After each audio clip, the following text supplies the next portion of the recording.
Welcome to Sweet Life Beat Life. We hope this video helps. In this video, I will show you how to make wine soap at home. First, ensure you have all your safety gear ready, including gloves and eye protection. Next, accurately measure your lye and distilled water, keeping them separate for now. Then, prepare your chosen wine by reducing it to remove alcohol, which is crucial for a stable soap.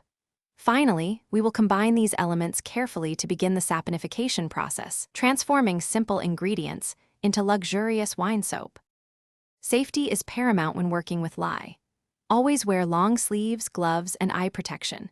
You'll need a precise scale to measure your ingredients, including a specific amount of 100% lye, distilled water, and your chosen oils like olive oil or coconut oil.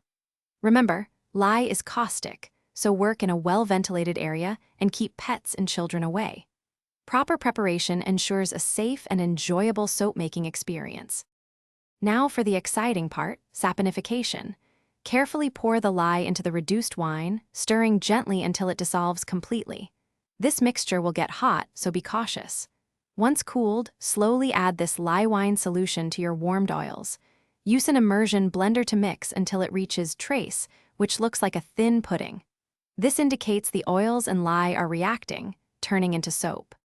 After reaching trace, pour your beautiful wine soap mixture into your molds. Let it sit undisturbed for 24 to 48 hours before unmolding and cutting into bars. The most important step is curing. Allow your soap to air dry for 4 to 6 weeks in a well-ventilated area. This process hardens the soap and makes it milder. Also, make meal prep easy with these leak-proof containers.